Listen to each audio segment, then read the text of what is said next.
develop a skill that's going to get you on the court, like be able to really back that skill. And then from there, we can work on other things. But everybody takes the opposite approach. Everybody, you got an hour on the court and you want to split it 15 minutes ball handling, 15 minutes open shooting, 15 minutes contested. It's like people don't get enough reps at any one skill to get good at it. That happens in strength and conditioning too. It's like you focus on so many things that you never actually master anything. And do you see that with young players right now?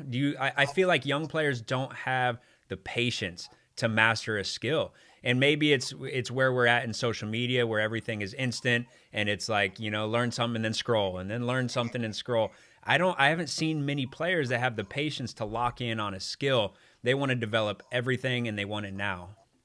So cool story. I'm going to take you back to when Jason was 13 years old. And so, when Brad was 13, I didn't know what I was doing. I just knew hard work was going to pay off. I was watching Allen Iverson, Kobe Bryant, Michael Jordan, and just whatever they did, that's what we were working on. Mm-hmm. Now, fast forward to when Jason was 13, I actually had a good, knowledge base on how to develop a player. And so Jason comes to me, and the first workout, I just killed him. I wanted to see if he had what it took mentally, almost passed out like 30 minutes into the workout. And I remember him, his mom called me after the workout and said, yo, Jason said something really cool in the car. He said, Mama, you guys are going to have to carry me off the court before I gave up. So there I was like, all right, he's got something in him. He's got an it factor. Now I know that I can rock and roll with this guy. And then the second workout, I had him play against a college player and a G League player, and he just got his butt whooped. And he lost 7 spots to none in one-on-one.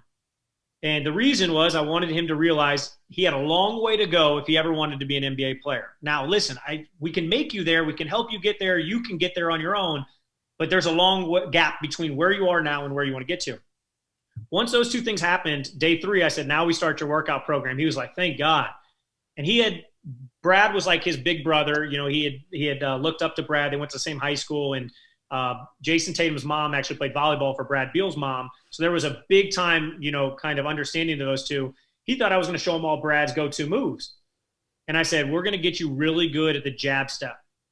He's like, all right, cool. So we watched film of Kobe. We watched film of Mike. We watched film of Tracy McGrady. We watched film of all these guys. And we break down the jab step. And we're going over the ball movement. And we're going over like 4 variations of the jab that week. He didn't shoot 1 jump shot that entire week. All we did was work on the pace. I was like, not good enough. He's like, come on, bro. He's like, that's good enough. I'm like, no, it's not. So sure enough, after week 1, it was like 4 days for the rest of that week. We took off that Sunday. And Monday comes around. I said, all right, now you're ready to move on. He was like, thank God. I go, now we got the jab, 1 dribble pull. And he looked at me like I was crazy. And I was like, we are going to build this thing up because we have time. You want to be you want to be the number 1 pick in the draft.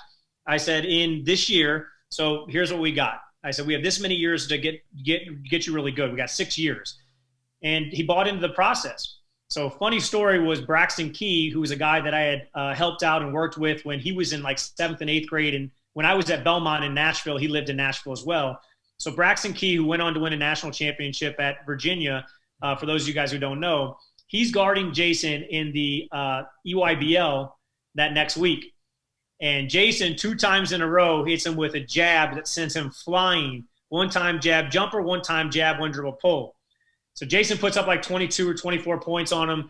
And afterwards, I get a text from Braxton, goes, bro, you got to show me the jab. He goes, every time it looked like he was going to rip through, and I fell for it. And then the times that he swept through, I thought he was going to jab. And so that was the first time where Jason really trusted me was, that 2 weeks later after he had, spent those first 2 weeks, he was like, hey, man, let's just build this thing at 1 at a time.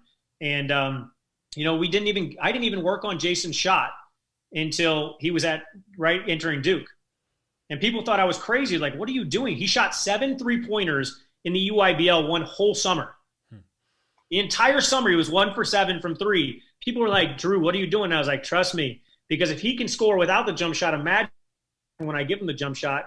And then obviously he adds a jump shot to his game. He's over 40% from 3 in his, in the NBA. And now he's the 27-point-a-game scorer that everyone loves. But that should show you what I would do with a young player. Now, I will tell you this. I'm not for every player, because if I take a kid that doesn't love basketball and they don't see that long-term process paying off for them, they're going to get so bored with my workouts that they might end up hating basketball. But for the serious player that actually wants to get better, the best way to go about it, get really good at one thing you can hang your hat on and then build from there. And if you build that foundation, then you're going to have the ability to have all the bags in your trick that you want at a later age. Right.